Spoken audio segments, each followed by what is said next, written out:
Today's latest top stories from Blue Eye Media.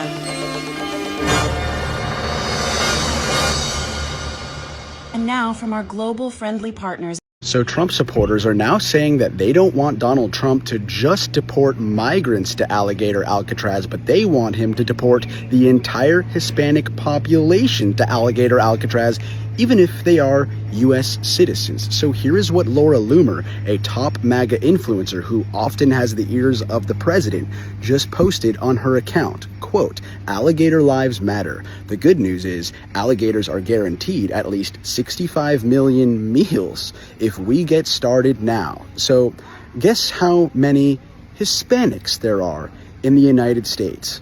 That's right, 65 million. So what Laura Loomer is advocating for here is for Donald Trump to send the entire Hispanic population to be eaten alive by alligators at his internment camp.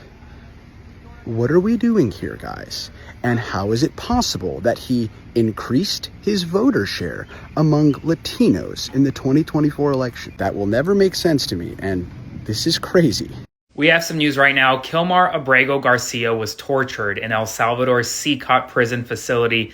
We're learning the harrowing details of it tonight, and I want you to read this with me and share this so more people know what happened to Kilmar. Upon arrival at CECOT, the detainees were greeted by a prison official who stated, "Welcome to CECOT. Whoever enters here doesn't leave."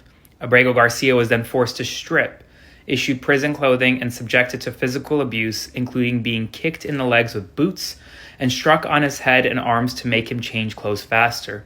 His head was shaved with a zero razor. He was marched to cell 15, being struck with wooden batons along the way.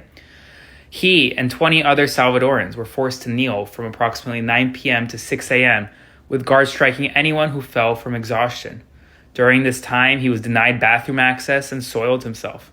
The detainees were confined to metal bunks with no mattresses, in an overcrowded cell with no windows, bright lights that remained on 24 hours a day, and minimal access to sanitation. Spread the word so more people know. It is never Donald Trump or the Republicans who have to feel the pain and the consequences of their own actions. Like, just the other day, all of these Republican senators voted in favor of Donald Trump's big, ugly bill. Now, that's a bill that includes over $1 trillion in cuts to healthcare funding, mainly to Medicaid. That's healthcare for low-income, hardworking Americans, making sure that they don't get stuck with a $60,000 hospital bill anytime they get sick. But Republicans are saying, I don't think you need that anymore. And so these Republican senators get to vote in favor of that bill, and then they get to go have a great rest of their night. They go to a local bar in D.C., get some top-shelf whiskey, sip it amongst themselves, have some laughs, crack some jokes, and that's that. They never have to worry about their loved one getting sick. Will they be able to afford it? It will not be them who is sitting by the hospital bed of a sick relative wondering, can I make sure that this person gets the best care possible? Can I afford for this person to get better? It is never them who have to suffer that. This pain will unfortunately be felt by hardworking, lower-income Americans who will have their health care ripped from them. It is a disgrace that these Republicans are sitting in power. It's a disgrace that they have any influence on hardworking people in this country. Follow Blue Eye Media for exclusive insights and breaking news sources from global-friendly outlets that you won't get from the mainstream TV and radio outlets of America. Learn how to play the flute of the globe and learn the real truth.